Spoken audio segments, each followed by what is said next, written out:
What's going on, guys? Thanks for tuning in to another episode of the Red and Gold Standard podcast. As always, my name is Zach Hernandez, and I am joined by my two co-hosts, Matt Wellen and Mike Andrews. And today, we will be previewing the San Francisco 49ers Super Bowl matchup versus the Kansas City Chiefs. We are finally here, guys. We made it to the Super Bowl. We're at the end of the year. There's only one more game left, and the 49ers are in it. Before I toss it over to my panel, if you guys are tuning in on X, make sure you hit like, repost the post. If you're tuning in on YouTube, hit like, subscribe. We want to hear your thoughts, comment in the chat. How you feeling about this game? We want to know everything. Now that I got that out of the way, Matt, how you doing tonight? Listen, word just came down, and we'll talk about it. Christian McCaffrey, Offensive Player of the Year. But more importantly, one of my favorite 49ers of all time, one of the hardest-hitting linebackers I've ever seen in my life, the man, the myth, the legend, Patrick Willis, inducted into the Pro Football Hall of Fame. Finally. Listen, it's been a weird week. News coming out about turf being weird and the players being mad and the team being mad and fire alarms going off at the hotel. Kyle Disciples getting robbed of Coach of the Year in consecutive years. And, you know, it's a little weird, but I feel like that's going to put the team on an edge, and they're going to go out there and take care of business. I personally can't wait to see it, but we got 2 more days, and that's a hard thing to live through. So let's go, baby. Let's go. Did they give out Coach of the Year already? Yeah, I went to Kevin Stefanski. Oh, get the hell out of here. Yep. He beat out D'Amico Ryans by 1 first-place vote. They were tied 165 to 165. He had 1 more first-place vote. And people are talking about the quarterback rotation as if Kyle Shanahan didn't do the exact same thing last year. Exactly. Kyle used 3 quarterbacks last year. So when Wayne and I did our little preview thing, way further than the Browns did, by the way. Right, exactly. Like we tried to predict how it was going to go. I said, look, I'm going to give it to Kyle only because he should have got it last year using 3 quarterbacks. But in all honesty, it should go to D'Amico this year. I had no idea they were going to do it with Stefanski. That's crazy. And for the same exact reason that you excluded Kyle. Yeah, I would not have had a problem with it going to D'Amico. He did a hell of a job getting that Texans team to the playoff with a rookie quarterback with, I mean, as much talent that people didn't know about as was there. You know, now people like Derek Stingley become a household name. You know, Tank Dell becomes a household name, some of these other guys. And they really did it without a running game either because, you know, Damian Pierce was supposed to be this guy, and he was kind of trash this year. Like, he was on my fantasy team, so he was pretty trash. Yeah, he was a disappointment for sure. Mike, how you doing tonight? Man, I'm all right, fellas. You know, I've been better. I'm battling this cold. 2 days ago, out of nowhere, I just got hit with something, man. I woke up today between 10 and 11. That's what time I woke up, and that's not me. I work an hour away from home. I'm usually at work by 7 a.m. This was just different. I couldn't get out of bed. I had sweats and everything. You guys might see me randomly wiping my forehead to wipe the sweat off. You guys might see me wiping my nose or something like that. I am battling, but I'm here. You know, I feel like the universe is trying to kick me down, but they can't stop me. They took my YouTube page from me. We got it back, and now I'm sick, but I'm still going to do my 24-hour broadcast on Saturday, and I'm ready, man. This is a year of destiny, and I refuse to be denied. So I'm here. I'm ready to fight like Patrick Willis, man. Let's go. That's right, man. Hell of a week, but we're here, like you said. Super Bowl is here. Regardless of what craziness happened to get here, we've already recapped the Lions game. Insane type of game that was. But there's been some kind of insane antics going on this week. Matt alluded to it a little bit. Let's just start right out with the field. So, you know, the 49ers get to Las Vegas. And since there's no conspiracy here, I know a lot of people are like, oh, why do the Chiefs get to practice at the Raiders facility? They alternate teams every year. The Eagles were the NFC team last year. They got the home field. The Chiefs are now the home field, and the Niners have to be the away team. So the Niners are at University of Las Vegas, and apparently they, you know, put real grass on top of turf. And they did it a few weeks ago, and it's not great. It's lumpy. It's soft. Is from the way it's been described, I've seen it's like basically stepping in a sponge, and you put your foot down, and the entire top of your foot gets soaked because it's also been raining like crazy there. So they voiced this concern to Roger Goodell, and somebody. Okay, so there's 2 possibilities: somebody in the 49ers or somebody in the NFL side leaked this to the media. Roger Goodell then, from my understanding, moves his press conference to the same day, changes it from open invitation or open, to all the media to invitation only. And basically, it's like state TV. He gets to pick whoever the hell is asking him questions and throws the 49ers under the bus, tries to make them look like a bunch of pansies. And, the field's playable. We had 13 experts, yada, yada. Why'd you need to have 13? If it's great, shouldn't the first one be able to tell you that? Regardless, I saw Adam Schefter come out and say they grade these on a scale. Usually a good field is around 70 to 80. This field is graded at a 50. So now that I got all that out of the way, Mike, is this another case of classic 40 whiners? Is there an actual problem here? Who leaked this? What's your take on this? Yeah, it's a little bit of all the above. I'll be honest with you. To be clear, it was 23 people that inspected this field, not 13, right? So even worse than that. But it's we're kind of playing the hand that we're dealt. I wish it was a little different, but the truth of the matter is we got to play with what we got to play with. And if we can go out there and have a good solid week of practice on a bad field, when we get to the good field, we should be that much better. That's the way I feel about it. I gave the analogy of Rocky training to fight the Russian Ivan Drago, right? Ivan Drago's got all this state-of-the-art stuff that he's training on. He's inside, he's running these tracks, he's running the treadmill and all that. And Rocky's got like this log on his shoulders and he's in the snow and he's trudging through the snow and all that stuff. And he's building up muscles and calisthenics all over other places of his body as opposed to just running in the legs and the arms, right? Like, so he's doing so much more. It's a better overall workout. Well, that's where the Niners are right now. We're out there and we got this field for the week of practice, and every step that we take is equivalent to 3 of their steps, so it's got its pros and cons. We control the workout load. But if they practice for 2 hours, we really, in essence, practice for 6 is the way I'm looking at it. We'll be the better prepared team. I'm not going to sit here and make excuses. The time for excuses are far gone from my mind. I don't care what happens. I don't care about alarms being pulled and none of that shit. It's time. It is time. I don't want to hear anything about anybody. If you're healthy, you get out there and you perform. If they call your number, you better go out there and do it. We're going to be going from in the rain in practice to a dome. Brock Purdy, learn to throw a wet ball. I hope it rains every day that we're practicing out there in UNLV. I really hope it rains every day, because if you can do it there, when you get inside the dome, the ball's going to be coming out that much sharper, that much more crisp. Like, let's do it. So that's what I'm hoping for. You build that callus, and then when we get out there, it's going to be like it's nothing. We're going to be running through hot butter. That's the way I feel it's going to be. Yeah. Very well said. Matt, what's your take on this whole field fiasco? Yeah, it's just funny to see the fan bases going back and forth, right? 49ers fans, they are complaining a little bit. The team, not any more than you would expect them to. And really, it's through back channels, right, that we're hearing that the 49ers aren't happy. But a lot of the fans are upset. And then you have Chiefs fans coming in, talking a bunch of mess. And, after the fiasco, listen, everybody whines about conditions they find to be unfair. That's just how it is.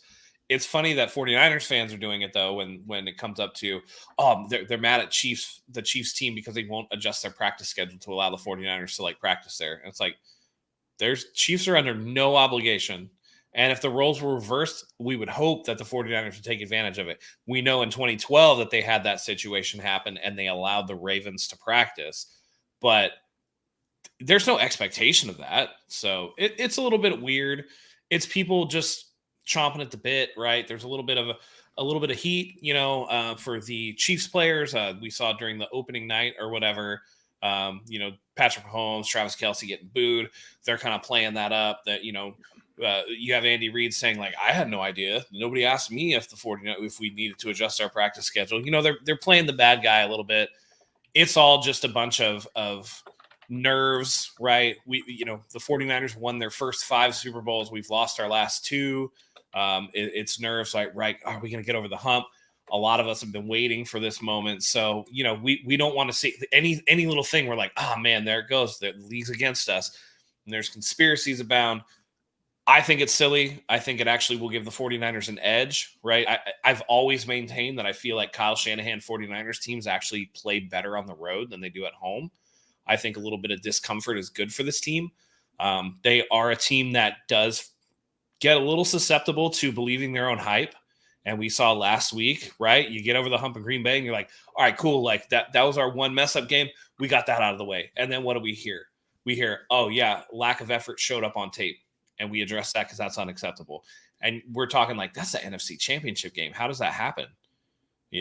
So I think that these rougher conditions actually benefits the 49ers. It's iron sharpens iron, and those little annoyances are going to cause the 49ers to come in not flat, not, like feeling comfortable or whatever. They're going to be pissed. They're going to be annoyed. They're going to come out there and they're going to take it out on the Chiefs. And that's what I'm hoping for. I agree heavily with what Matt is saying. This team seems to thrive on like the underdog mindset, right? They play better. They perform better when it's like, oh, the odds are stacked against you for whatever the reason is. And if that's what we got to do right now, then so be it. I am looking for every negative. Bill Vinovich is they don't call hold. His crew doesn't call holding like that. The Chiefs are known for cool. Like, let it be known early. Let's go out there and know exactly the line of fire that we're walking into. When it comes to the field thing in particular, I saw so many Niner fans saying, well, we let the Ravens use our field when we had the Super Bowl in New Orleans because where they were practicing, it wasn't good. And my response was, how did that work out for the 49ers? Maybe you guys don't remember that Super Bowl, but I remember it. And if I'm a team and my practice facility is A+ and yours isn't, I'm not helping you. I'm here to win the biggest game of the year. I am here to etch my name in the history books. I'm not just going to let you level the playing field. Any single piece of advantage that I can get legally, I'm going to go out there and do it. Sorry, stay your asses over there, UNLV. No, you can't come here and practice. I'm not mad at the Chiefs. And I hope that the Niners start to adapt those kind of tendencies as well. We don't have to be everybody's buddy. It's us against them. That's how it should be. And the Chiefs should feel that way. Andy Reid saying, oh, nobody asked me. Even if we did, Andy, I would want you to say no. I would expect you to say no. Why would you help your opponent get better? That makes no sense to me. It makes no sense. If the NFL wants to step in and say, well, our biggest interest is putting the best product on the field and blah, blah, blah, that's different. That is different if the NFL steps in and says that. It's different if the NFLPA comes in and says, oh, well, this player's safety is going to be at risk here if we let them go out there and play on this spongy surface. And blah. That's different. But if I'm the Chiefs and I get to make a decision, there's no way I'm allowing the 49ers to come in here and play on level, practice on level playing field. Sorry, not happening. And I don't hold it against the Chiefs for taking that advantage with them. We got a super chat here, and then I'll share some quotes from Chris R. The Niners are favored, but the experts are picking the Chiefs. Just keep doubting us till we play our best. Yeah, we'll see about that. Thank you for your contribution, Chris. I have this article here from Pro Football Talk, which I probably should have found a better source. But regardless, it's the – let me make sure we can all right. It's, what the NFLPA was saying. The NFLPA, where is it? Executive Director Lloyd Howell said the UNLV practice field, quote, really isn't up to snuff for what our players deserve. Asked about the concerns that the 49ers didn't have a good field to practice on, Howell said the NFL should have never allowed it to become an issue in the first place. Quote, hopefully we've gotten to a workable condition, but the mere fact that you're asking about the question in our biggest event means that this is an issue. NFLPA President J.C. Tretter said the union doesn't think there's an injury risk with the field, but does think it's of a lower quality than NFL players deserve. Quote, we need to raise the level to make surfaces high quality, Tretter said. Howell said he's been looking into issues surrounding playing surfaces since he took the job as NFLPA boss last year, and that the players care about it as much as they care about any issue facing their workplace. So, again, people were saying, like, this is kind of a whiny thing for the 49ers to go through. This is the same team that's had how many guys go out with torn ACLs and sprain, they're a kind of traumatized team from injury. So, of course, they're going to be a little susceptible to worrying about a lower than subpar, I should say, field. And regardless, this is the biggest game, just like the NFLPA executive director said. Couldn't you just make sure that it's legit, that it's up to snuff? Playable is not the same thing as up to standards. So I know I'm not going to say it. Never mind. I was going to go a little too far. We got a super chat from JP Hellahard 2800. Against all odds, we will take 6 and Brock the world. I like that. That's right. 100%. I'm feeling like that Philadelphia, pre-Philadelphia game this year feeling where it's like there's so much emotion and just passion waiting for that game to start. And then the first quarter goes really shaky, but then they just whoop the team for the next 3 quarters. Oh man, what I would do for that in the Super Bowl. Go ahead, Mike. It's the last game of the year. Why are you still biting your tongue? Please say what you were gonna say. Like, come on, bro. Let's let your nuts hang, bro. Like, this is our last chance. I put it in my description. Are we gonna get the final Matt Rant of the year today? You know, like, come on, man. Like, there's no need to bite your tongue. Okay, this is it, right, bro. This is it. Let's go, baby. Let's do it then. Okay, so the Goodell NFL commissioner says the field is playable. Well, as men, there's a big difference between a woman being fuckable and a woman being somebody you want to go out and marry or date, you know. So the field may be fuckable, but you wouldn't put a ring on it. That's all I'm saying. Yes. Also coming from a dude who's never even seen a fucking athletic field. Yeah. Come on, baby. How the fuck does he know? Come on, man. Let's go air his shit out. Let's go. Right? That's what I'm talking about. Roger Goodell got to get 2 left shoes to go with those 2 left feet. That dude, I can't even believe that he has the audacity to do that too. And you got the NFLPA coming out and being like, yeah, no, that's not true. Yeah, right. You got the player. Like, come on. You can't point at the sky and go, it's green when I know damn well that shit's blue. Right. You know? My whole thing is who leaked this? Maybe I guess you could say the 49ers have a little bit to gain by leaking it to the media. Look what we have to deal with. The situation's shit. But it could have just been, we all know that there are people that will be around the team or travel through the team or do whatever. Dude, it could have been something that somebody overheard, right? It not necessarily the 49ers. They could have talked to the NFLPA about it in the league office, and then somebody at the league office kind of, whatever the case, it was going to come out, right? As soon as you had media there for practices and stuff, as soon as the first player, sank in 6 inches on a wet, soggy field, they're going to be like, oh, okay. Well, and then the other thing is this, anything concerning the Niners, positive or negative, we blow it up times 10, right? So if one person tweeted something about, this field looks a little weird for this to be the preparation place for the Super Bowl. If he tweeted that, and let's say he only normally gets 2 or 3 likes, but he got 30 likes on that one or 30 retweets, right? Now he's inclined to dig deeper because this is a hit.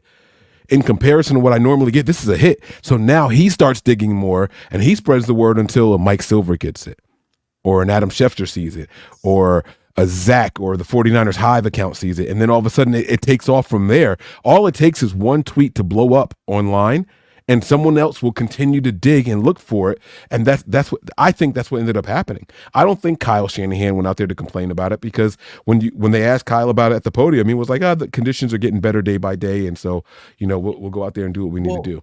It wasn't even Kyle, though. The Kyle and the players didn't even know at first. So the team sent out representatives ahead of time to inspect facilities to make sure that everything's up to snuff. And those were the guys that actually tipped them off. So it's not that Kyle and the players are bitching about it. I mean, you could probably – honestly, these guys love football so much, you could throw them on a fucking dirt field and they're going to go out there and do their thing. You know what I mean? Like, This was the brass, the bureaucrats, the administration or whatever going out there and looking at this stuff. And I think that those guys are important to have too. Don't get me wrong. I just don't think that, people are blowing it up like the 49ers players and the coaches themselves are the ones that are making a big, to do about this. And I don't think that's the case. It was the people whose job it is to inspected the facilities and said, hey, we got a problem here. And then all of a sudden it turns into complaining. So, people want it both ways, but it is what it is. Yeah. Mike, you brought up Mike Silver, and I think he actually had the best article on this. I know a lot of 49ers fans are kind of iffy about Mike Silver. He had a great point, and he had some quotes in here from Goodell in his press conference. He said, it's softer than what they have practice on, but that happens.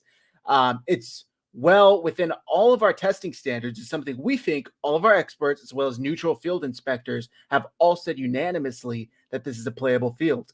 In other words, suck it up, buttercups. So Mike Silver did a really good article over at the SF Chronicle about this. If you guys want to go check it out. I know it's behind a paywall, but there are ways around it. Not to stiff Mike Silver here, but if you guys are really short, you could click the little reader mode only on your phone and it will let you get through and read the article. So, but all right, that's all about the field I wanted to get into. Mike, you brought up the fire alarm going off in the hotel this morning. Go ahead, please. I just wanted to say one more thing about the field conditions, right? They're talking about the Chiefs and the Eagles, how they were both complaining about the actual game field from last year, right? That's not something I think either team should complain about because both teams are going through that at the same time, right? If that's level, it's level. If you're on a field and the grade just happens to be 50, as long as both teams are playing on that same 50, then it's cool. It's a level playing field. So I don't like it's not the same as the Eagles complaints last year or the Chiefs complaints about the field. It's not the same thing. I saw a lot of that going around this week on social media saying, "Oh, the Niners are acting like the Eagles." No, the Eagles I thought were bitches for their complaints. Like, bro, you're complaining about a field and they played on that field also. You know what I'm saying? Go ahead, Matt. After giving the 49ers all that smoke about, oh, don't make bullshit excuses. We would have beat you anyway. Yeah, you lost your quarterback on the second drive. It wouldn't matter. We would have beat you anyway. Why are you complaining about it? You're just complaining. Bro, we whooped you. We whooped you. And what happened? Even Lane Johnson ass come out on Dan Patrick today saying, yep, they broke us. We were done after that. We put stuff on film and I don't know if they were piggybacking off of whatever, but we just weren't right. And I thought it was hilarious that he put it all on the offense when I was like, dude, your defense was dog shit too. Like, don't get it twisted. It wasn't just your offense that lost. Dude, 32nd against the pass in the league, like trash. Nick Sirianni, kumbaya. I don't hear you now, Chiefs fans. Remember that? That was a world's time ago. That seems so long ago. And just like yesterday, whooped them up, man. Whooped them up. So now we get to come in and hopefully the 49ers can do the same thing. You got people talking, you got people chirping, you got a fan base that thinks that they're better than everybody else. Time to eat a piece of humble pie. I will say real quick, if I was a Chiefs fan and you have, the greatest quarterback, arguably, most talented ever, but certainly of this generation, you're in your fourth Super Bowl in 5 years. I would think these Chiefs fans would be like a little more like relaxed and chill and like appreciative of just being able to experience this greatness as a fan. They're just as much as pricks as like any other team's fan. It's funny. They're salty. They're in our mentions. They're crying about every little thing. And it's like, you guys are like the pinnacle of NFL right now. You're at the top of the pyramid. Everybody else is below you. Yet you guys are still acting like salty, I don't know, Seahawks fans or salty Eagles fans. It's funny to me. I expected a little more. Isn't it funny how a lot of people like to give people smoke about the Patriots dynasty, this and that. The Patriots dynasty, their fans didn't talk a lot of crap about anybody else in the context of you complain too much or this or that. It was always like, bro, Tom Brady is the best. Bro, Bill Belichick is the best. Bro, Foxborough is the best. All that stuff. They talked about how good their team was. They appreciated what they had, and they appreciated the fact that they were really, really good. I don't see that from Chiefs fans. Chiefs fans try to prop themselves up by cutting everybody else down. It's like they're insecure. It's like they know that the Chiefs are really close to being 0-3 in Super Bowls. Yep. So it's they got to worry about that. Chiefs fans get it from their players. And I might be jumping ahead, and I apologize if I am. But Chris Jones had the presser, and is that something that we were going to discuss? Well, no. I'll stop. Please go ahead. We can discuss it, but Mike, before you go on, this goes even back to last year. Remember when they won the Super Bowl, and Travis Kelce had the audacity to say, "Yeah, nobody believed in us. Yeah, nobody thought we'd be here. Out of here, dude. Nobody gave us a chance." Like, are you kidding me? Right. It's ridiculous. It doesn't make any sense. And unfortunately for their fans, they have to feed off of what the words from the players are, right? But you got Chris Jones going to the podium during media week and saying, "Oh man, how do you feel about going against the 40? They're the best team I've ever seen in my entire life. There's no team as good as them. Like they have the best at every position. I'm nervous. They just show good. I'm nervous. Like blah blah blah. Like, bro, that was so beyond tongue in cheek that like it just came off as like, wow, you arrogant, pompous fuck. Like, hey, you're gonna be in for it, bro. Like, that's really like, but it was the Chief fan. Like, what are they supposed to do as fans in that situation? How do they respond to those kind of messages? So they have no choice but to take on the message of their leaders. He's got it right there. I'll shut up so you guys can hear what he says. But it's like the fans of this team, they have no choice but to take on the identity of what he's saying and what he's sharing here. So here it is. He's scary. He's vicious. This is about Trent Williams. He's scary. He's vicious. He's one of the best players I can face. So I'm a little nervous, man. A little nervous. I'm going to pray about it a little more and continue to prepare. Such a bitch. Like, it just looks like somebody asked him to listen to a history lecture or something. He looks so uninterested in what he's actually saying. Yep. And it's disrespectful. And honestly, he better watch out. This ain't the 2019 49ers where Jimmy Garoppolo is just going to sit there and let you get after him. Bro, you better be careful that your hand ain't grabbing air when Brock Purdy runs right by your ass.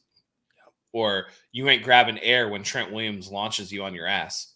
You know what I mean? Because Trent Williams wasn't here for that last Super Bowl. And no disrespect to Joe Staley. Joe Staley, Hall of Famer. He's going to be future Hall of Famer, all that. Trent Williams is a different animal.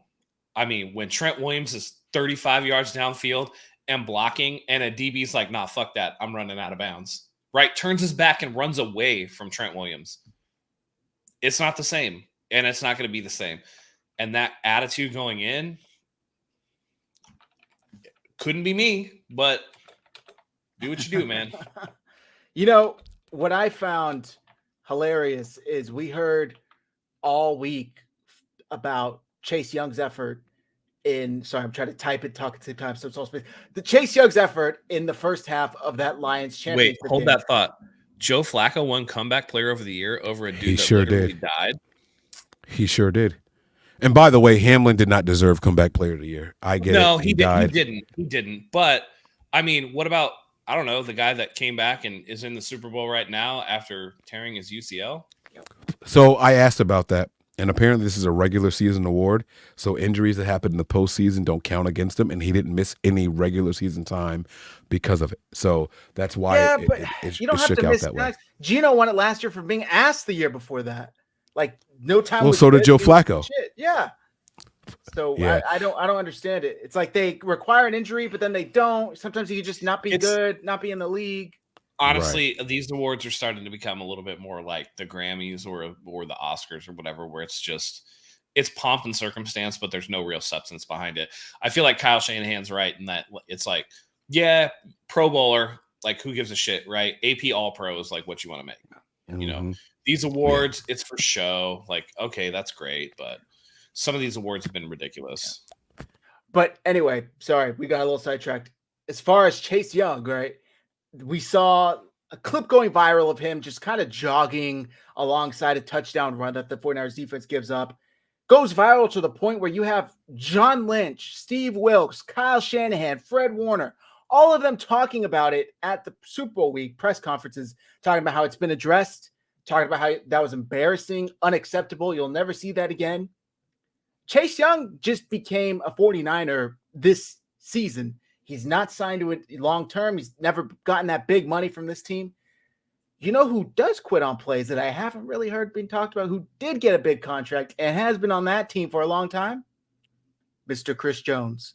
I've seen plenty of film of this man when he's not in a position to make the play, when maybe it's a little far away from him, the dude gives up. He doesn't give a shit. He doesn't try. It's literally like a big tubby Chase Young out there just watching the play go on right in front of him. So, hey, if you want Chris Jones to not be a factor in this game, run it away from him, run it right at him. It doesn't really matter because if he's, he just checks out. He just checks out. And the one thing I will give him is he gets his hand up. Maybe he'll bat a couple passes, but right. He's a defensive tackle, and so when the play is beyond him, he's expecting the linebackers or the corners or the safeties to make a play. I do think that he is the best defensive tackle in the NFL, and I know that Aaron Donald is still here. I know that he's still here. Chris Jones the last 2 years has been a better defensive tackle than Aaron Donald. With that said, though, once a play gets beyond the line of scrimmage and his little muddied 5-yard radius, he does tap out. He does. So are you expecting that guy to make a play 17 yards downfield? I know personally I'm not. Personally. So I tend not to hold it against him, but you are 1,000% correct. He taps out once it's beyond his scope of responsibility. I've seen, and trust me, I know it's a different situation. I've seen Justin Smith chase a receiver down 30 yards and force a fumble to change the game. So if you're getting paid that top dollar, then I kind of do expect you to at least run. He just stops. He just kind of, all right, they got it, So, and he's held out for more money. He's already gotten big contracts. I just thought it was funny how we heard it for a week and a half about Chase Young, a guy who's not even under contract. The 49ers didn't draft, gave up a couple of mid-round picks. I don't even remember what it was for basically just a rental for the rest of the year. But Chris Jones is like their primary defensive player, and it's okay for him because, what do you expect? But I agree here with Troy Knoll. This needs to be our game plan. Run the damn ball, win the chip, period. Was there anything else you guys want to talk about, like kind of outside factors before we get into the actual game? I know Mike mentioned that fire alarm getting pulled. Yeah, I do. And this is something that bothers me. Fans, whether it's 49er fans or everybody else, dude, stop dogging people for what they do on Monday night. Okay? There was a question asked of Kyle Shanahan about Brock Purdy, and it seems like Kyle may have been imbibing a little bit, and people are up in arms about that. Oh, how dare he how dare he do this? How dare he be drinking? First of all, you don't know if he was drinking or if he was tired or whatever, right? People start speaking differently. We don't know if he was relaxed Kyle and drinking a little bit, or we don't know if he was super stressed Kyle and hadn't slept in 3 days doing a game plan for the game. You don't know. First of all, so cut the speculation. Second of all, even if he was drinking, I would rather have a loosened up, ready to go, confident, fun-loving Kyle Shanahan going into this game than the uber-pressed, asshole, puckered tight Kyle Shanahan that blew a 28-3 lead against the New England Patriots and outcoached himself in the Super Bowl against the Kansas City Chiefs and went away from the run in the second half went away from Deebo Samuel in the second half, getting away from the Kyle Shanahan that has outcoached himself in big games pretty consistently at times. And, why against Detroit, not running the ball? Why are we throwing the ball for 60, 65, 70% of the time? Why are you going away from what works for you? Because he thinks that the other listen, I would much rather get the loose Kyle than the uptight Kyle. And the people that are out here judging somebody for what they do on a Monday, as if that's going to have any bearing on what's going to happen during the game, you're talking about a really stupid opening night press event where you have players from opposing teams at the same position up on the podium together, and some doofus in a fucking bow tie is asking them stupid fucking questions back and forth. Brock Purdy, are you ready to disappoint Taylor Swift? Like, what are we talking about here? You know what? If that was me, I'd be drunk too, because that's some bullshit. I don't want to do this. And then I know the next day I got to go out there and do all these questions. You wonder why these players seem disinterested? It's because the questions are stupid. Somebody asked Chase Young if they won a Super Bowl, if he would get Brock Purdy's face tattooed on him. Are we really doing this? And then fans are going to have the audacity to judge the coach who has to sit through this shit? Fuck that, man. Kyle, if you want to have a little bourbon on the rocks, you want to put a little drinky drink in your coffee cup, by all means have at it, dude, because I'd much rather have you loosened up and ready to go on Sunday when it counts the most than have you puckered all week and out-coaching yourself once again, because the 49ers need to get 6, and this year is the prime year to get it done.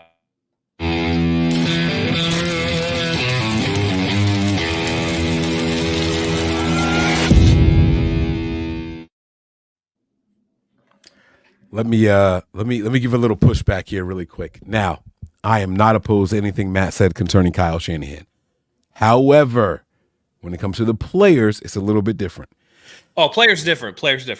Yes, Kyle Shanahan will affect their performance days out. Yeah, there we go. See, affect Kyle Shanahan days out. So I did an entire Patreon show talking about George Kittle at the podium and Ji'Ayir Ward at the podium. I knew it. George Kittle said, no, it'll be really cool to win a Super Bowl and then turn up afterwards and party. Ji'Ayir Ward said the first 2 days we're going to go out there and turn up. It's going to be like a movie set. celebrities and everything. We're going to go out there. We're going to turn up the first 2 days, and then we'll focus. And I was completely against that. Kyle is very different than players.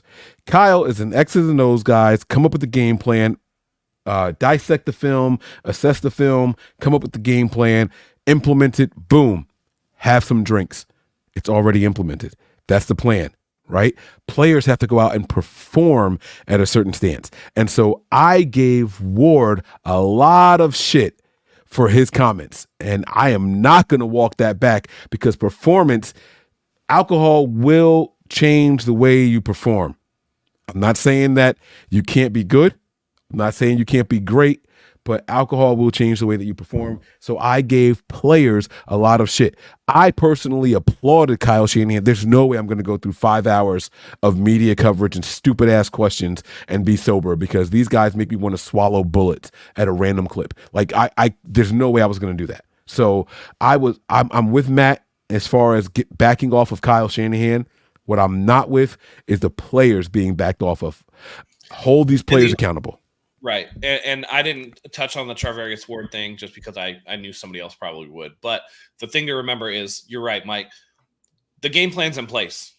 The 49ers didn't travel out to Vegas until that opening day, right? So you're talking about an entire week where they're sitting there knowing who they're going to play, knowing who their opponent is, knowing where they're going to practice, knowing where the Super Bowl is, knowing the timeline of events, going through all this stuff. Kyle has this in place. And guess what? He's not doing Monday or Tuesday, any X's and O's stuff, because it's the opening night where they traveled to and had to do the opening night. And then Tuesday is always Radio Row, Media Day, all that stuff. Then Wednesday, Thursday, Friday, you start doing your practices. That's when Kyle can get dialed in. I agree with Mike 100%. Alcohol consumption will affect performance days out, for especially at this high level of athleticism. And I guarantee you, somebody from that 2019 team that went to the Super Bowl and didn't win it is going to be like, hey, you won in 2019. Don't get it twisted, dude. Like, we get it. But for the rest of us here, and it might well have been George Kittle, maybe a first timer like Trent Williams, who's like, hey, you better not fuck this up for me. No, we ain't turning up shit. We're turning up the volume on our alarm clock because we got to wake up. Right? Like that's what it's going to be. I guarantee you somebody from the team talked to him after they heard those comments, for sure. Yeah, absolutely. And Lamar Jackson just won the MVP. Yep. Also, all I'll say is, and you guys both alluded to it, he's the only one as here. Long as Brock Purdy wins the MVP that actually matters, then that's fine. Right. Mooney's the only one with the ring. So if you feel like that's what you got to do, or you can do, I guess not got to, can do and still play well, as long as you play well, dude, because we can't afford you out there grabby. We can't afford you out there looking slow. We can't afford you out there fucking up. Like, it's the biggest game of the year. And let's be honest, that's just the type of person he is. Like, he hasn't been in front of the media that much, but he's just kind of very, like, real and honest. And I think it's kind of a different flavor for 49ers fans, because we're used to, like, the buttoned up Brock Purdy, Christian McCaffrey, and Travis Moore. It's just like, yeah, no, we're gonna get there. Like, Jay-Z gonna be there. Like, we're gonna party. It's just like, yo, we're not used to this. Like, this is totally different. So I appreciate the honesty, but I think there are times, it's like when you're talking to your boss, you're not just like, I got fucked up this weekend and this and that. It's like, okay, come on, let's put that filter there and just tell us what we want to hear. You are gonna go try hard and train and whatnot. It's funny. It's funny you mentioned that. So on Monday after the NFC Championship game, I didn't go to work. The victory shots got to me. I text my boss, I am working from home, and he was like, so I go to work on Tuesday. He was like, should I just put you off for Monday after the Super Bowl, regardless of if you guys win or not? And I said, well, I'm on vacation that whole week, so I'm in Vegas that week. Nice. He was like, oh, that's right, I forgot. But he was like, it's in his mind already. Like, you're not going to be here because of how you turn up on the weekends for the game. So, it's like that. Zach, you were 100% right. Like, they kind of see it. So, yeah, that's funny. Matt, do you have something to add? Yeah, what I was going to say was, listen, I got to push back against your opinion, Zach, because, like, it's cool, right? If you're coming into the office after a bender in Vegas and being like, whatever, and you got to punch in those fucking numbers, as long as Mrs. Krabappel's taxes come out right, like, who cares, right? But for Charvarius Ward, who has dealt with groin injury, hamstring injury, calf. You're talking about alcohol consumption, which can deplete your magnesium, deplete your sodium, right? Deplete your potassium, because as you get more and more dehydrated and you start peeing out more and more electrolytes, you have less water to replace. Blah blah blah blah blah blah blah blah blah. We can get to the whole thing.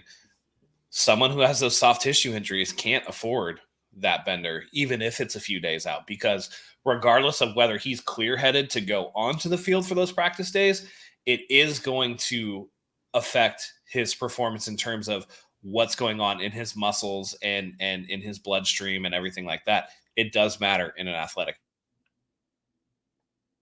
Right. I wasn't saying go out and get hammered. Don't drink. But if you wanted to like go out and like be around the celebrities, okay, I guess fine. Even lack of sleep, though. Yeah. Even lack of sleep. Go ahead, Mike. And this was a debate that Wayne and I had. When me and my friends say turn up, I think it means something different for people who are millionaires. So let me ask you guys this question. When you hear Charvarius Ward say, for the first 2 days in Vegas, we're going to turn up and then we'll focus on the game, what did you guys interpret it as? Not saying that we're right and we know what he meant, but how did you interpret his words? He's going to go with a group of his friends, and they're going to go over and get bottle service at Spearmint Rhino for 2 days and start fucking popping off 20s at strippers. That's what's going to happen. That's what I think anyway. I took it as he's going to enjoy being a celebrity. Like he's going to enjoy being, because he mentioned like Jay-Z and Beyonce, I'm pretty sure, in that same sentence. So I took it as I'm going to go and kind of be a fan and like enjoy the actual festivities. And then after all that, go and actually game plan and practice and whatnot. But there's probably a good amount of both. He's been to a Super Bowl before, right? Yep. But it was in Miami, which is another place where you can turn up, right? But Vegas is Vegas, and there's one thing that people do in Vegas when they turn up. That's like you're either at the club or you're either at the dance club or you're at the strip club, right? No one's turning up at Mon Ami Gabi outside of the Paris. You know what I'm saying? Like nobody's like getting their steak dinner. Like, damn, dude, let's turn it up. I mean, maybe Brock Purdy, right, at 6:30 p.m. But that's not how I take it as. And you've been to a Super Bowl, so you already know about the celebrity and the things like that. You've already been around that. You know what it is. I don't know. I just don't think that that's what he meant, in my opinion, but I could be wrong. All right, let's get into this actual game. This is a good game. This is a really good game for the 49ers, in my opinion. The 49ers, the line, take it with a grain of salt because it doesn't really mean much once the actual game starts. 49ers are favored by 2.5. There's been a ton of debates as to why. And has anybody seen the 49ers' playoffs? Yada, yada, yada. The Chiefs don't score in the second half. There's just something they don't do. It's been a reoccurring problem all year. I don't think they scored above 30 points this entire season. I'm trying to pull it up here. Oh, no, they did. They scored 41 week 3 and then 31 week 7. And that's it. Those are the only 2 times they scored above 30 points all year. So their offense is not the same Chiefs offense that we're kind of historically used to, where it's explosive. There's deep downfield shots. That's not really the case. In my opinion, and you could easily say the same thing about the 49ers, so I'm not taking it away from them, but they could have lost the last 2 weeks just as easily as they won. Buffalo, Stephon Diggs forgets how to catch. Josh Allen has a defender pushed into his lap, or I guess his offensive lineman pushed into his lap by a defender, misses Gabe Davis for the wide open touchdown. Buffalo misses a kick. And then last week in the championship game, I guess a week and a half now at this point, the Ravens just forgot who they were apparently and decided, let's only give our running backs 6 carries, even though we're the number 1 rushing team in the NFL. And Gotta prove Lamar's MVP, bro. That basically is what happened. It didn't make any sense, but I do love Ravens fans, by the way, blaming the offensive coordinator again, rather than Lamar not being a great passer. Yeah, it was Greg Roman's fault, who is now the offensive coordinator of the Chargers. R.I.P. Justin Herbert. Prayers be. And now it's the new coordinator's fault. Todd Monken. I forget his name. Yeah, Monken. Yeah, it's hilarious. But that's your MVP, ladies and gentlemen. Yeah. So what seemed to me is like the Ravens and Monken specifically felt like once the Chiefs went down and scored that opening drive touchdown, and I swear I found the stat, but I couldn't find it afterwards. Lamar had not trailed in a game in like 9 weeks or something like that. Like it had been so long since he had actually trailed in a game because they had gotten the hot start, and then the defense has been so good. I think they got punched in the mouth and they didn't know how to react. They're like, yo, we usually do this. And then most of the game, it was a 7-point game. That's what blows my mind. It was a 1-score game until like the third quarter when the Chiefs kicked a field goal and they made it a 10-point game, if I remember correctly. So they felt like they needed to pass their way out of this deficit when in reality, they could have just stuck to their game plan, which I want to give Kyle a lot of credit for in that Lions game, because he could have easily gotten out of his game plan. He didn't. He stuck with it. They kept running the ball. Before you even got into the fourth quarter, the 17-point lead was gone for the Lions. So, yeah, Anthony, Ravens lost the game more than the Chiefs won it. And you could, like I said, you can make the same argument. The Lions lost it more than the Niners won it. That's fine. But at least the Niners scored points in the second half. Like that Chiefs win was a classic Jimmy Garoppolo win where they build like a 7 to 10 point lead in the first half and just spend the next 2 quarters hoping to God they don't lose that lead. So, Mike, I'll start with you. How do you feel about defending the Chiefs offense Sunday? You know, this Chiefs offense is one that has been shaken up a little bit. For whatever reason, people are highlighting the loss of Tyreek Hill this year as opposed to last year, and I don't quite understand that. But they're not the same. They're not wired the same. They're not built the same. And I think that the Niners are a really good second half adjusting team. I'm not worried about the Chiefs offense in the second half. If we can keep this a 1-score, I'll be honest with you, even a 2-score game after the first half, I think the Niners win the Super Bowl. The Chiefs, for whatever reason, when they go out there, Andy Reid does not hold back. He's going to put it all on the line every play. But there's pros and cons to that, right? If you're going to do that on the opening drive or the second drive or the third drive, we know what your big fish are. We know what you're going to hit us with later on. And I don't think that he's got the flexibility this year to say, well, we'll hit him with players C, D, and E, and then hit him with A, B, and C in the second half. He doesn't have that luxury this year. So Andy Reid's cards are kind of, they're going to all be bore right in the first half. If you could figure out how to adjust and adapt, you got a really, really good shot at beating this team. That's really how I feel. Yeah, I feel like this offense is going to be, for the Chiefs, is going to be pretty simple, right? First down, you're either running with Isaiah Pacheco or you're running some type of tunnel screen or something to get the ball to Rashee Rice out in space and see where you are. If you're second and third and under 5, it's going to either be a run or a pass to Kelce. If it's over 5, then it's going to be Rashee Rice on the boundary. And that's essentially their entire offense, and you're going to have to deal with that. And after the last couple of weeks, Mike, I know you talked about after the Packers game that you weren't super concerned about the 49ers run defense. I'd say after the Lions game, we should be a little bit. It was a little bit more evident that, the Lions were just able to, and after a game where they gave a big run to Aaron Jones, they do it again, right? Right off rip on the first drive, they give up a huge run. They got to shore that up. If there was any game that they came out, and I don't want to see, Javon Hargrave get his dick knocked in the dirt and knocked off the line of scrimmage, or Javon Kinlaw getting pushed back, or Eric Armstead not getting penetration, or, Chase Young not giving the effort. This is the game. The running game is the key to everything the Chiefs do because they do not have the horses out wide. And Travis Kelce for the last couple of weeks has had good games, but there's no reason that Fred Warner should not be able to cut him off. There's no reason that Dre Greenlaw should not be able to cut him off.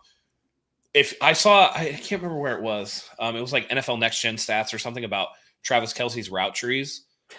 The dude just runs to open space. So just run with him, Again, if you can take Kelce away, you can take Rice away. Man, I'll put the ball in Kadarius Toney's hands. Please, please, please put the ball into Kadarius Toney's hands. I'd rather have that. It is an interesting juxtaposition from 2019 where the 49ers had the better defense but the worse offense. I feel like the Chiefs now have the better defense and the 49ers have the better offense is a little bit of an inversion. Not because the 49ers don't have I feel like the 49ers have the better players on defense. It's just that they haven't been able to put it together, whether it's scheme, whether it's whatever they're doing. I'd like to see them get away from the wide 9 and just do a regular 4-3 base. That way you're not running the risk of over pursuing while leaving huge gaps up the middle. There's ways to do this. Joe Thuney is probably not going to play, right? Just push him back. This is the time to get Steve Young said it best, right? Super Bowls aren't won. They're taken from the grip of bloody hands. It's a paraphrase of the quote he said, but I thought it was a really cool quote. So I totally agree with that. It is a weird inversion of what we saw in 2019. So yeah, I agree 100%. And I shared Travis Kelce's routes there against Buffalo. He, like you said, Matt, he just goes wherever the open space is and sits. This is a passing and rushing efficiency chart entire season through the conference championship games. And the 49ers are in a league of their own, literally top right, number 1, both rushing and drop back EPA per play. And the Chiefs, they're closer to like Tampa, Seattle, Houston, New Orleans, Cincinnati. So I really do think, like both of you guys touched on, this Chiefs offense isn't the same Chiefs offense that people are used to. This is a defensive team that has been holding it down for their offense. That hasn't really been as good as previous years. And Matt, you touched on Joe Thuney's not going to play. Nick Allegretti played pretty well for him since he's been out, but will that hold up versus the 49ers defensive line? Unfortunately, it seems like we can never take advantage of these injuries. Frank Ragnow had about 1,000 sprained and dislocated body parts last week. Wasn't even an issue. Didn't hear about it all game long. But I will say they did get pressure. It's not sacks. They did get pressure in the middle of that line last week versus the Lions to force Goff into some rollouts and bad passes. Maybe we could see that this week versus Mahomes. People forget he threw 2 interceptions versus the 49ers the first time. His Super Bowl stats are not great. Last year was obviously his best Super Bowl, but other than that, they're not fantastic. So I think it really does come down to stopping Travis Kelce. And I saw a comment in here from Albert. Is Kelce the main concern for the Niners defense? 1,000%. I don't know why the Ravens just decided, it's okay. We won't cover him too much. To be fair, Mahomes put a beautiful back hip throw in that opening drive touchdown. It wasn't even a back shoulder. You can't really defend that. But you can't let him just eat. You can't let him find the open spots. You need to have, and I think the 49ers have that in Fred Warner or Dre Greenlaw, preferably Warner, to just take that away. Take that away, force somebody else to beat you. It's like 3 seconds left in an NBA game. You're the Warriors. You're down 2 points. Okay, anybody else but Steph Curry's getting this ball off. You do not let Steph Curry get that shot off. Whatever you do, if Clay or Draymond hits a 3, you live with it. If Rashee Rice or Pacheco or Valdez-Scantling catches the ball and goes off, you live with it. In my opinion, you don't let Kelce go off. Matt, go ahead. I actually think that Pacheco is what makes that offense go. I think he's much more dynamic and much more to worry about than Travis Kelce. And I think that you need to concentrate on stopping Isaiah Pacheco and put them in long down and distance situations, because the more that you do that, the more that Patrick Mahomes has to rely on these receivers that, quite frankly, aren't up to the par of what he's had in the past. Tyreek Hill's not walking through that door. Sammy Watkins isn't walking through that door. 2019 Travis Kelce is not walking through that door. Regardless of what Travis Kelce has been in the last couple of weeks, this season has been a down season for him. He has not been what he was before. And I just think that Pacheco getting them into manageable second and third down situations is what drives that offense. And when Patrick Mahomes has to sit there as a pocket quarterback, he is ripe for the picking, and he will make mistakes much more this season than I've ever seen him make. He had, I don't know, I can pull up the stats here, but he had more interceptions, I believe, than Brock Purdy did. And some of his interceptions were not great. Yeah, he had 14 interceptions to 27 touchdowns. Less than a 2-to-1 touchdown ratio for Patrick Mahomes this year. Not great. So Purdy had more touchdowns passing, less interceptions, higher completion percentage, more yards, right? So by statistical measure, Patrick Mahomes is having a very down year. I would rather have Patrick Mahomes relying on people to get the ball to that just aren't that great than giving the ball to Pacheco and just letting him get in these situations where, yeah, it does matter that Travis Kelce is going to beat you for 5 yards. Very easy to beat you for 5 yards down the line of scrimmage with any defense, really. But when you get into these 3rd and long situations with Fred Warner and Dre Greenlaw out there, it's going to be harder for Travis Kelce, who seems to have lost a step, to get those 3rd and 11 plays. That's just how I'm feeling it. What Kelce is phenomenal at is finding a soft spot in the zone. He will find it and then he will lay down in it. You know what I mean? Like he's not gonna go anywhere else. He's gonna stop. He's gonna be like, all right, this is where I am. This is who I am, and boom, deliver the ball to me right here. And that's what's great. And Matt, you nailed it on the head. It's Isaiah Pacheco, that Jersey boy right there. He's gonna run through 3 or 4 tackles to get you 4 or 5 yards every time he touches the ball. He's not going down on first contact. He is built a different way. He's tough, and he's going to go out there and earn it every single time. He's going to get up. He's going to bounce up. Even if you hurt him, he's not going to let you know. He's going to pop right up. He's going to pound his chest. He's going to go back in for one more play, and then he's going to leave. You might have hurt me on play 1, but I'm not leaving until play 3. I can't let you know that you hurt me. It's a mental game with him, and that's how Isaiah Pacheco was wired. And by the time we get to that 3rd play, Kelce only has 3 or 4 yards to cover, and then he can lay down in that zone. I was looking at the stats, and Kelce has a lot of catches, but no yards to show for it. No yards to show for it. It's one of those catch the ball, tuck and duck, and maintain possession, right? He's not the George Kittle where I'm going to catch the ball and then run after the catch. He's not doing those things anymore. Travis Kelce's better years are behind him, and, shout out to him for a phenomenal career and all that stuff, but he's not that guy anymore. Those days are long behind him. This offense right now lives and dies with the run game. I won't even just say Pacheco, but if they're not getting anything in the run game, this offense is stagnant. It's extremely stagnant. So that's where I'm going with it all. So I mentioned, by the way, Patrick Mahomes' Super Bowl stats. In his career, 3 Super Bowl games, he's averaging 246 passing yards, and he has a total of 5 touchdowns to 4 interceptions. That's it. Did you guys see the stat that Patrick Mahomes has 50 plus interceptions turned over by penalty? Did you guys see this? No. So, oh man, I wish I could find it. I'll see if I can find it and I'll send it to you. But I don't know where this came from. Since 2016, he's got over 50 interceptions that were turned over by a flag in his favor. And the second closest person is Josh Allen with like 7 or 8. Damn. Think about how crazy that is of a stat. That is a wild stat that you've had that many interceptions overturned because of penalties in your favor. That is nuts. That's crazy. That's insane. And on top of that, he led the league last year in like turnover worthy plays or interceptions or whatever the hell, that should have happened but weren't caught. I talked about the Chiefs offense struggling in the second half. They were held scoreless in the second half of football games 4 times this season. They did it 3 straight games in the middle of the year, and then last week in the AFC Championship game again.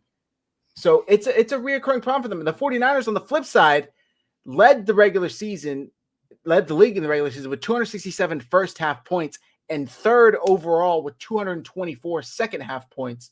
They're as even as you can get. So the 49ers, in my opinion, as long as they just continue scoring, even if it's a touchdown per quarter, they're looking good, because the Chiefs, they start off hot and then they just kind of winnow down, and then that's it. Matt, did you have anything to add? No, I'd just be willing to bet that those second halves for the Chiefs, they're getting away from that running game a little bit. That's kind of where I would see for that. Yeah, the offense has been stagnant. They just don't have the weapons, And the argument against Purdy, it doesn't wash when you see the argument for Mahomes, right? Yeah. People would be like, Mahomes is still great, man. He just doesn't have the weapons. Mahomes is amazing, but he just doesn't have the horses. Well, what are we talking about here? Same thing. We saw, right? This isn't the 5,500 yard Patrick Mahomes 50 touchdown season. He didn't have as much as he's used to having, and he had a down season for Patrick Mahomes. Turns out you need weapons.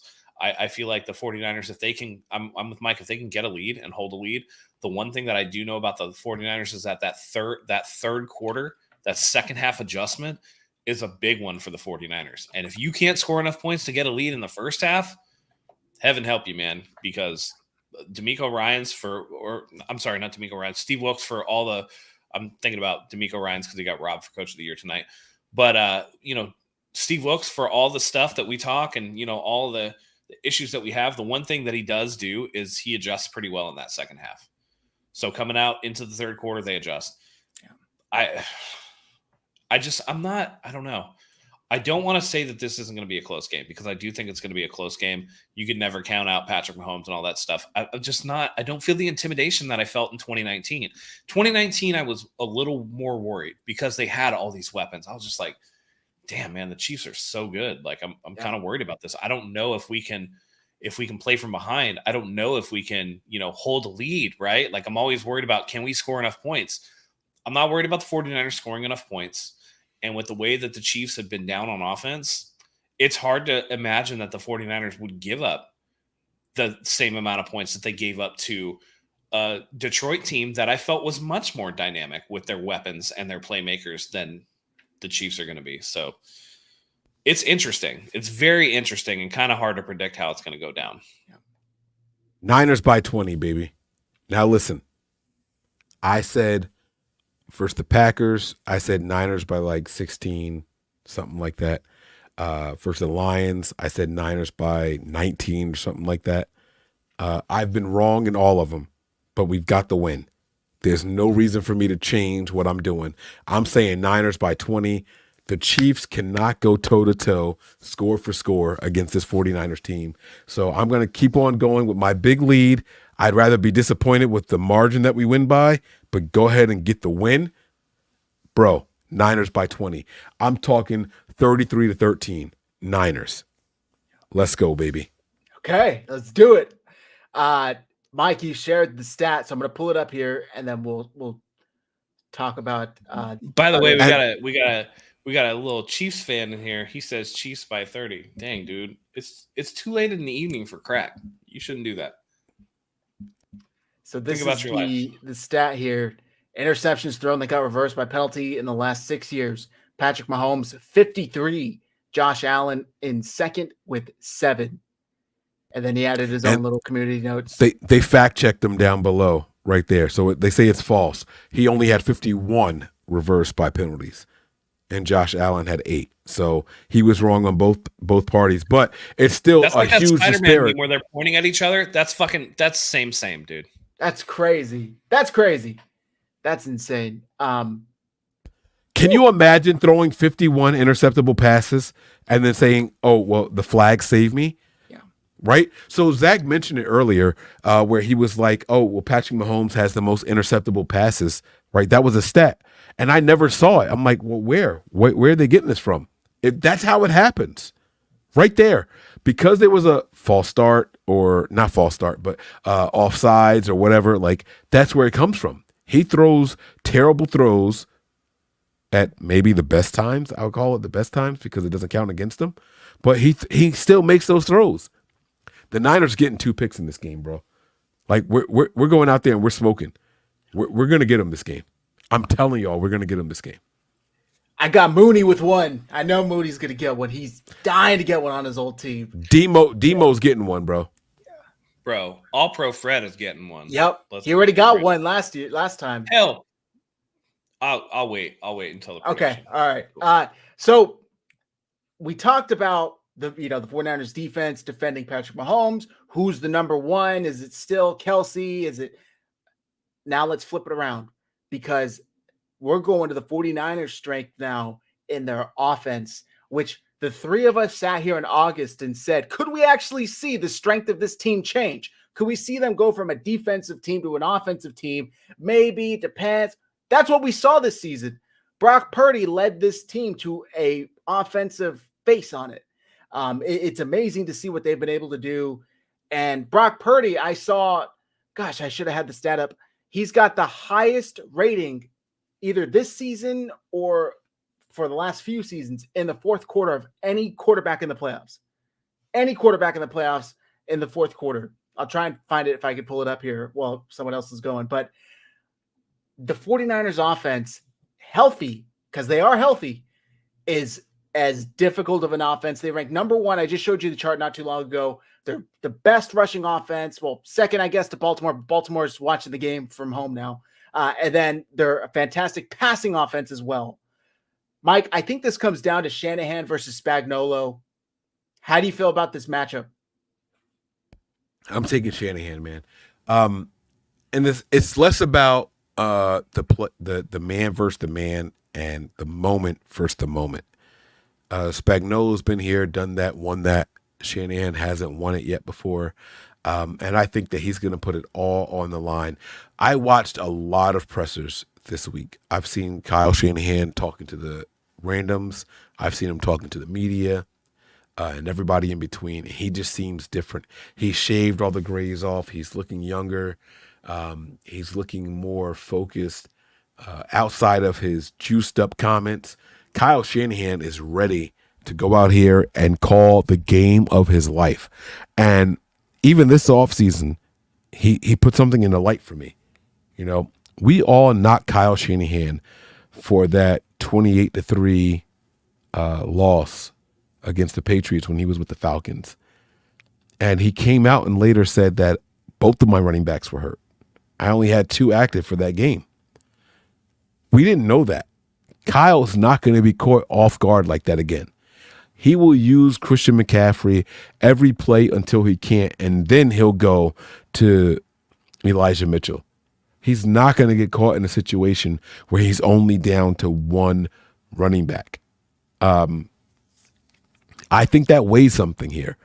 Kyle Shanahan is not going to let history repeat itself as far as the reasons why he lost games. He's tired of losing Super Bowls. He did it one time against Andy Reid. He did it again against Bill Belichick. It's not going to happen again, guys. They say that fool me once, shame on you. Fool me twice, shame on me. I won't let you get me a third time. This is Kyle's third time. We're going to get it, guys. This is a year of destiny. This is the year of unlucky 13 reigning supreme. Brock Purdy wears number 13. Super Bowl 58 was 5 plus 8 is 13. Where the 49ers was 4 plus 9 is 13. This is our year. I can't say it to you guys any clearer than what I've said it already. We are walking away with this Lombardi. I'm a little disappointed because I found out the Lombardi is in silver. I thought it was platinum. I could be the only person that thought this, but I swear to God, I thought it was a platinum trophy. It's fucking silver. I'm a little disappointed. Hey, don't sleep on silver. Actual sterling silver is very valuable. Yeah, but it's not as valuable as platinum. Mike, let me add on to your numerology there. We talked. Come on. And Nick from Nothing But Niners pointed this out. When Brock Purdy took a knee in the championship game to send the Niners to the Super Bowl, time on the clock, 6:49 p.m. Pacific Standard Time. Quest for 6, 49ers. 49ers. Come on, baby. It can't be written any better. And look, just add on to that too. What have we always heard? 0-38. Kyle Shanahan's trailing. This team come back when they're down. Not only did they come back, they came back once in the divisional round. They were only down 4 points, and they came back and won it, or 7 points, whatever it was. And then that wasn't good enough for some folks.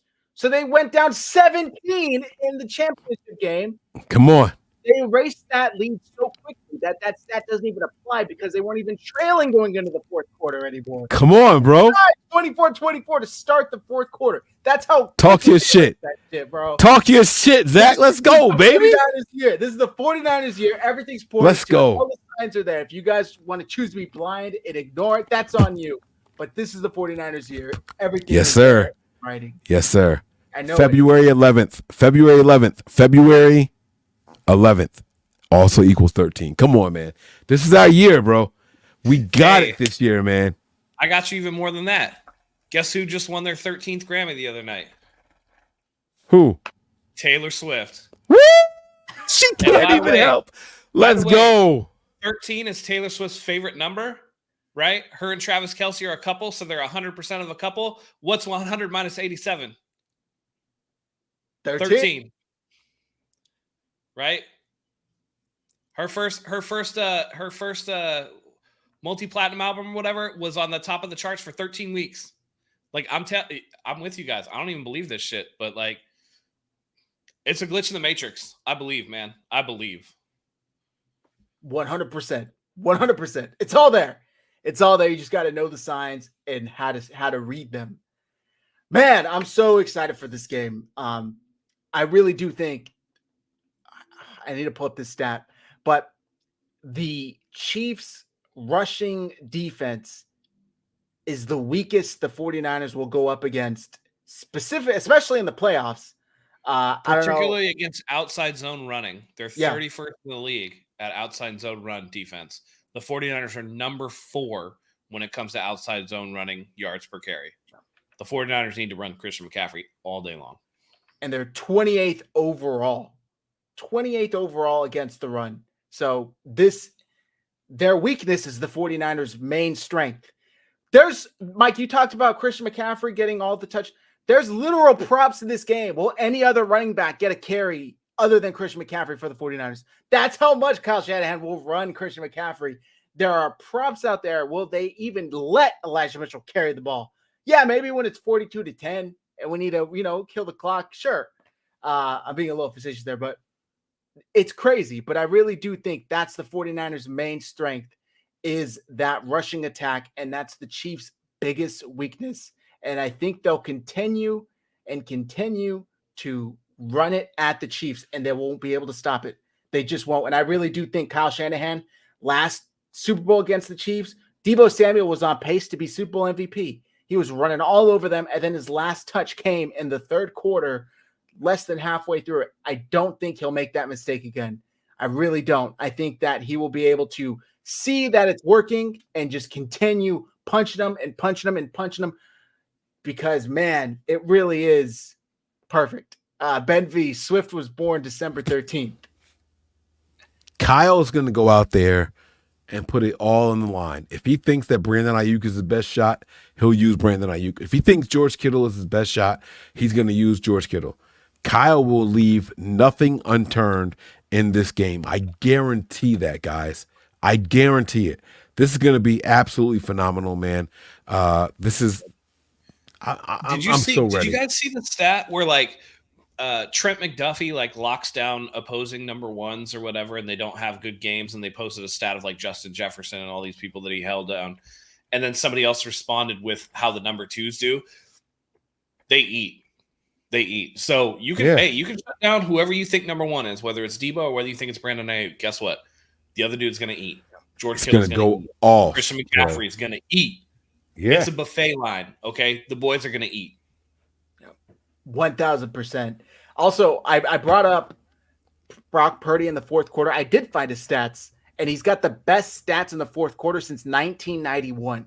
And come on, baby. This postseason, he's got a 77.4% completion percentage, 9.3 yards per pass attempt, and a touchdown to interception ratio of 2-1, a passer rating of 126.8. If that's not clutch, then I don't know what is. That's as clutch as you can get. And we saw people like Shannon, we saw people like Keyshawn say, well, yeah, but I want to see him do it when they're down a good amount, when every throw matters. We saw that Sunday versus the Lions. Every single possession, every single throw mattered. And guys, something we haven't even talked about, which we didn't really see much until this championship game, is his legs, his ability to scramble and make plays. Come on. With his legs. We had seen him maybe try and force balls where he shouldn't have because everybody was perfectly covered. He's not doing that anymore. And I really do think that's that evolution of his game where he's able to escape out of the pocket. So now the Chiefs are going to have to decide.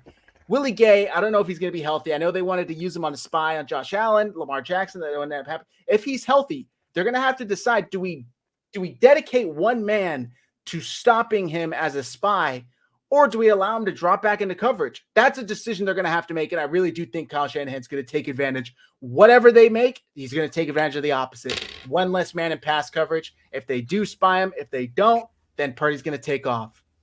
Yep. Yeah. By the way, to touch on your Brock Purdy fourth quarter, the second half against the Lions, Brock Purdy was 13 of 16 for 174 yards and a touchdown for a 132.8 passer rating, and then 3 carries for 52 yards in that fourth quarter to seal the deal. So I'm with you on that. And it is an interesting dilemma, right? He has elite 10-yard shuttle or 10-yard speed, right? The 10-yard split for him is elite level. So you got to pay attention. And by the way, if they dedicate Willie Gay to, if he does play, to spying on Brock Purdy, that definitely means that George Kittle and Deebo Samuel and these guys are going to eat. You're going to see a lot of 3rd and Jawan. You're going to see a lot of CMC coming out of the backfield. We talk about, if there's ever a time to lean into the fact that the 49ers have all these weapons and that Brock Purdy's great at getting them the ball, it's this game right here, right? Yep. Like, cool. Chiefs got a great defense, but who else has these horses? And it's going to be inside the dome, so we don't have to worry about weather, right? We don't have to worry about all that stuff. Brock Purdy's he's going to ball out. I just feel it in my bones. He's going to ball out. Honestly, I'll save it. Mike, I have a clip I'm going to play for you, but all I'll say is the Niners fans are worried about our own rushing defense. The Chiefs have given up the most rushing yards of any defense in this postseason. So, and obviously not just between these two teams, like going up until championship weekend, they had given up the most. So, hey, Zach, Mike put a link in the chat. Play that. Yeah, I got it here. You ready? All right, I'm going to play this video. Shout out to Mina Kimes, ESPN. Credit to them. Let me make sure it's formatted correctly. All right. Last week, we were talking about the Ravens. Marcus Spears and I were very upset that they didn't run the ball. I don't think that's going to be a problem with Kyle Shanahan, the San Francisco 49ers. It's not just that they're good at running and that Kansas City has struggled to stop the run. It's the way they run. Dan talked about them using 21, potentially 22 personnel. The Chiefs typically counter that with base, meaning 3 linebackers on the field. And when they do so this year, 29th in EPA per play against the run. The Niners love to run the ball from under center. Kansas City, 25th versus under center runs. And San Francisco has actually gone back to their identity a little bit as more of a zone running team yet again. Kansas City Chiefs allow the 2nd most yards per attempt on zone runs. Matchup versus matchup versus matchup. It's not favorable to Kansas City on the ground. Kyle Shanahan knows this. I expect them to run the ball a lot. There you go, baby. There you go.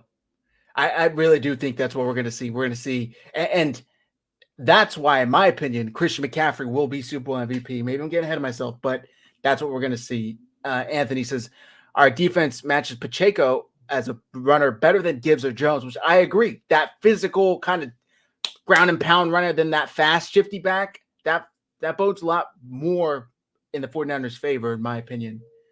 Let me see. There's some other comments here. Niners will have a 50 burger in the bowl. That'd be beautiful. That would be beautiful. There's a question here. We talked about him a little bit, but do you think the Niners will try to scheme around Chris Jones? How do you think they will handle Chris Jones in the middle of their offensive line? Are you guys concerned about him?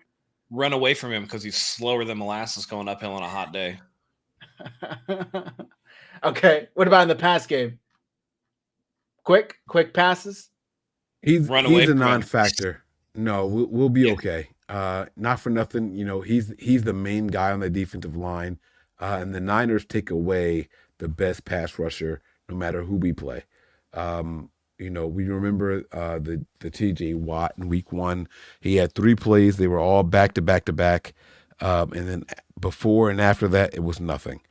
So the Niners know how to plan and appropriate protection for those guys. It's the same thing here. We make Aaron Donald look like a nobody when we play against him. Kyle knows exactly what he's doing. That's going to continue. Okay. Yeah, I'm not super worried about it. 40% of his sacks this year came against the Denver Broncos. True. All right. By the way, I think it's hilarious. I know Brock Purdy didn't win MVP, but he did something in his career that Russell Wilson has never done, which is receive an MVP vote. So Oh, he did. How, did he get one? He finished fourth.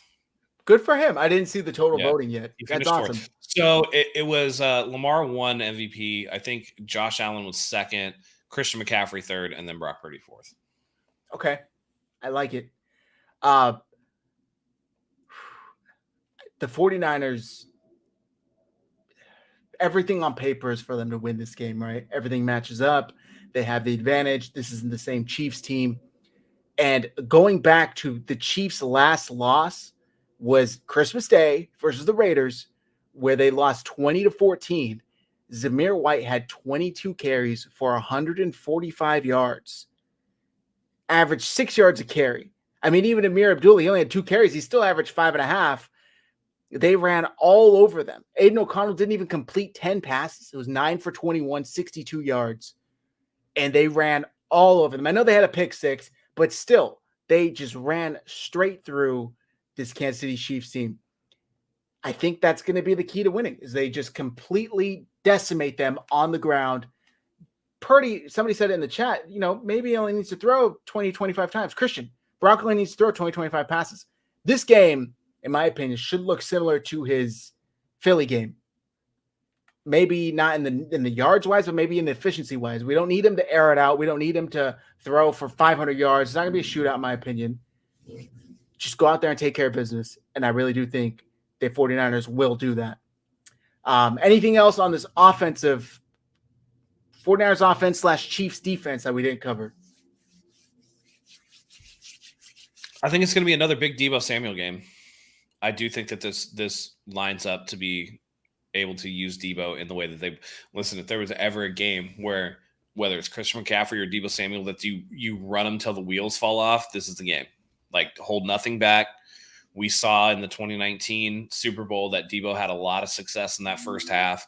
That was the wide back. That was Deebo's big time breakout year. I think if ever there was an opportunity for him to kind of reclaim that and them to take advantage of the Chiefs, it would be that. 1,000%. Mike, do you have anything to add? I don't have anything right now, so I'll shut up. Nothing right now. Okay, no problem. No problem.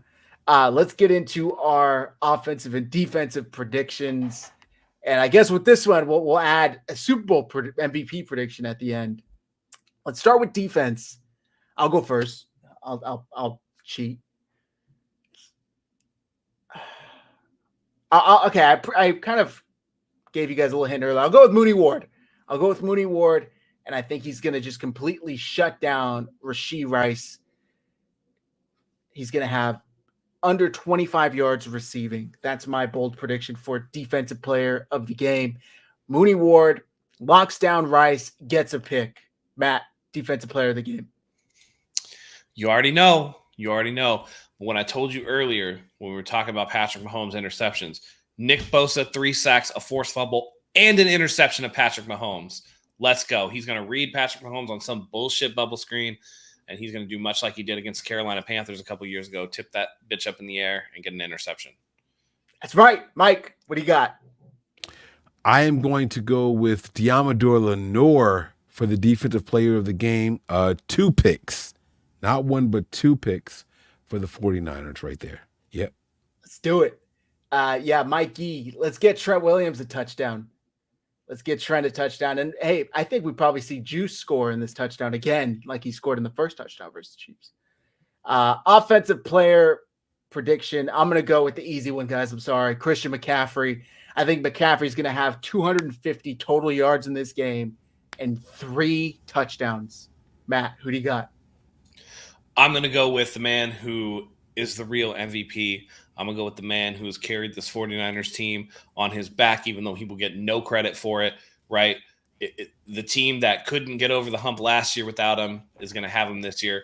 Brock Purdy, he's going to be the offensive player of the game. He is going to have 5 touchdown passes, 1 to each of his weapons. And you can toss it up whether it's going to be Juwan Jennings or whether they run a tackle-eligible goal line play where he tosses 1 to Trent Williams. Brock Purdy, to CMC, Brock Purdy to Kittle, Brock Purdy to BA, Brock Purdy to Debo, Brock Purdy spraying the ball around the field all day, and he's going to leave no doubt that he is the real deal, that he is Drew Brees 2.0 for this 49ers team, that he is the franchise. He is, people call him a game manager. Fuck that. He's a CEO. He is the CEO of this 49ers offense, and he's going to go out there and execute all day long. Badass. Wow. Mike, what do you got? I'm going to go with Brandon Ayuk, man. 3 touchdowns on the day. 3. Not 1, Damn. not 2, but 3 for Brandon Ayuk, man. I want to go 184 yards, 3 touchdowns for Brandon Ayuk, man. I think he's going to cook out there in that Chiefs secondary. Let's go. All right, we're going to do Super Bowl MVPs now. As much as I want to go with an obscure guy, the prediction I just gave for McCaffrey, I think I have to go with McCaffrey. 200 plus total yards and 3 scores. McCaffrey gets that ring plus that Toyota Tacoma, whatever the hell they give away to Super Bowl MVPs these days. Super Bowl MVP, Christian McCaffrey. SB MVP, CMC. Matt, what do you got? Listen, he just signed an exclusive deal with Toyota. It's going to be my man Brock Purdy. And even if he doesn't have the 5 touchdowns that I predicted, if he is the driving force of that offense, he's going to win that Super Bowl MVP.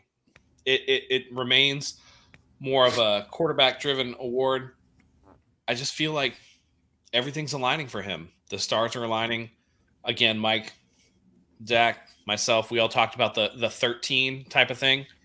It's 13's game, man. It's 13's game. So Purdy for Super Bowl MVP. I am going to rock with my man Matt and go with Brock Purdy. Let's I go. think Brock Purdy ends up getting it all. Yeah, absolutely. And we all said, Lamar, you could take normal MVP as long as Purdy gets Super Bowl MVP in February. Yep. This is As long as he gets the real MVP. Yep. This is There it, you guys. go. All right. Final score predictions, and then we'll wrap up. Whew, this is the Super Bowl, guys. This is the last final score prediction we will do until August. So, But isn't it the one that we've wanted to do the most? I think I can't even tell you how glad I am everything aligned the way it did. You've seen those memes, right? Where it's like 2019 Chiefs versus Niners in the Super Bowl, Biden versus Trump election. Like there's all these same things that are lining up that's like so weirdly coincidental, but the 49ers are going to win and set things right this year. I got the Niners 34-21. 34-21. Matt, what do you got? Listen, I was going to go with a close game, but then Mike reminded me, hey, I've been predicting big wins for the 49ers, and it might not have been the scores that I wanted, but let's not upset the apple cart. We're going to continue to go with the big score prediction. 49ers 49, Chiefs 13. Let's go. Wow. Let's go. Mike, what do you got? I said earlier, Niners by 20. I'm going to stick with it. I'm going to go with Niners 34, Chiefs 14. 20-point win for my 49ers, man. I like it. Let's go. Let's do it. Guys, we will be live Sunday, I assume, right after the Niners win. Right after the Niners win, we'll be live talking about that quest for 6. Mike, please. Yeah, I want to say this, man. Guys, starting 2 p.m. on Saturday, we will be live for a 24-hour stream. Okay, Zach is invited. Matt is invited. They can come on whenever they want. And so if they decide to do that, look for little shows, impromptu, however you want to call it. They are welcome to join whenever they feel the need to. And hopefully they show it on their channels. So make sure you guys are here. 24-hour stream, the first of its kind for 49ers content creators. A 24-hour stream here. This is going to be phenomenal. So make sure you guys are locked in and you are ready to rock and roll. 24 hours of nothing but 49ers content. That's how I got it. That's how I see it going. And that's all I got for you guys. Mike, 2 p.m. Eastern? Yeah, Eastern. Yeah, sorry. 11 p.m. Pacific. Yeah, go check that out, guys. No. 11 a.m. Sorry. Yeah, 11 a.m. Thank you. Yeah. Good catch. Go check that out, guys. We'll definitely pop in, see what's up, see what Mike's got going on. 24-hour stream. We did it, guys. We made it through the Super Bowl. The 49ers are one of the last 2 teams standing. This is what we wanted. This is what we hoped for. Like George Kittle said last week, piping up the players for Detroit. Everything you wanted as a kid, everything you wanted to start the season is still in front of you. So the 49ers are here. They're going to take this. Like Steve Young said, they're not going to win it. They're going to steal it from bloody hands, and they will hoist their 6th Lombardi trophy come Sunday night. And you guys got to come back here because I'm going to be balling like a baby. I'm 29. I've never witnessed that I remember 49ers win a Super Bowl. This is the year. I could feel it in my bones. I feel it with everything in me. As sure as I was when the 49ers were down 24-7 against the Lions, they were going to come back and win that. I'm twice as sure they're going to win this game. So we'll be there. We'll be here. Are you guys? You think you guys are going to cry? I will 1,000% cry. 1,000%. I don't think so. For me personally, no. Like, maybe. I don't know. You know what? Honestly, I don't know. I couldn't tell you. It's certain things that'll trigger me, and then there's other things that won't. So we'll see. We'll see. Okay. Tears I of remember joy. 49ers last Super Bowl win. I was 12 at the time. So, yeah, this is going to be I don't know. That's going to be almost 30 years of pent-up frustration. So, very well could. And also, It depends how much beer I've had, honestly. that too. That too. And by the way, I told all you bitches, not you two, but everybody watching, ask for this Monday off back in December. I was posting it on Hell Twitter. yeah. I was telling you He guys did. on the show. I got it off. I have it off. So I'm going to be getting hammered probably Sunday night. But the 49ers, I love how people are like, oh, they struggled against Green Bay and Detroit. Those 2 teams beat Kansas City. Yeah. Also, the 49ers just beat every NFC team that made the playoffs this year. No big deal. Yeah. They beat all the other 6 seeds that made the playoffs. So it's no small feat. And now they're going to wrap it up with beating the last surviving team in the AFC, Kansas City. There you go. Is there a chat pack for tonight? Oh, you know what? Let me pull one up. I didn't know if you had one. I'm not telling you what to do. I was just wondering. We have to stick to traditions if we're doing shit, man. Yeah, let's go, man. Let's go. Come on, baby. Listen, man, I am hoping to see Zach and Matt in here for the 24-hour stream. I don't care when or where they pop in. I don't know what time it's going to be, but I'm hoping that they pop in, make their presence known. Look for me on Sunday morning, brother. There you go. Let's talk some shit, man. Come on. Early Sunday morning, too. Come on, Matt. Wake up, brush your teeth, and hit the link. Come on, man. Let's go, baby. All right, Let's go. I have one here. Let's go. Which behavior, that's kind of worded weirdly. I guess I'll word it differently because this isn't worded that way. Which behavior, which maybe nobody really thinks of too much, can you tell a lot by a person? Like, what is something somebody does that you can learn a lot from that maybe people don't normally think about too much? Is there something, they don't tip a waiter? I got one right off the bat. Go ahead. If you don't put your shopping cart back in the shopping cart area, if you just throw that shit up on a curb, if you just leave it next to a car, I know you're a lazy fuck and you don't give a fuck about anybody's shit. Walk your ass and your cart back to where the cart holder is and put it away properly. That's how you have to do it. Like, it's my pet peeve, and I will go and pull other people's carts and put them away.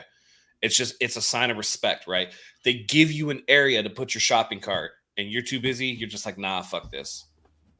No thanks, man. It's respect. It's just a respect thing, right? Like, just do what you're supposed to do and put them away. You can tell a lot by a person who either does or does not do that. Agreed. 1,000%. Cart Narcs is awesome. Mike, do you have one? I don't right now. Can you come back I'll to me? I'll go. For me, it might be a little too general, but just how somebody treats somebody that's quote unquote below them, right? Maybe it's a homeless guy.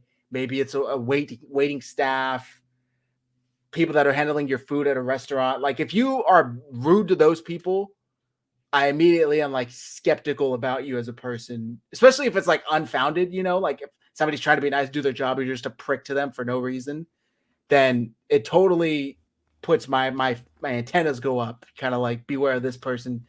Yeah. When you have nothing to gain out of being nice to somebody, if you're still nice to them, usually you're a good person. It's like how you treat the elderly. That's Yeah. my answer. Like, like if you're mean to elderly people, like you should hope to get there one day. So if you're treating them fucked up, like fuck you, and you deserve to be treated fucked up. So I like that. I'm gonna go with that. Yeah. All right, guys, that's going to do it for this show. The 49ers are going to go win the Super Bowl. They're going to bring home that 6th Lombardi in the Raiders Stadium, nonetheless. That's going to do it for tonight. Zach, Mike, Matt, for the last time this season, please carry us out. Let's go, Zach. Let's go, Matt. Come on, baby. Listen, Terrell Owens once said, get your popcorn ready. I'm going to tell you to get your wings, your pizza, your beer, your nachos, your friends, your couch, your TV, your sound system, your dogs, your cat, your wife, your brothers, your mothers, your sisters, your cousins, your aunties, everybody. Tell the world, get ready, because it's about to be a bloodbath. And the 49ers are going to lay it down on the Chiefs like you ain't never seen before. All right. This is the quest for 6. The quest for 6 is going to come to an end on Sunday as the 49ers host that Lombardi trophy. You know it. We know it. The Chiefs fans know it. Everybody knows it. It's just a matter of it playing out on the field. So for Zach, for Mike, for myself, thank you as always for joining us. This is the last preview show of the year. When we come back here, we're going to be celebrating that Super Bowl trophy. So with that in mind, tuck your children in, kiss your wife goodnight, kiss your girlfriend, spouse, whoever you got.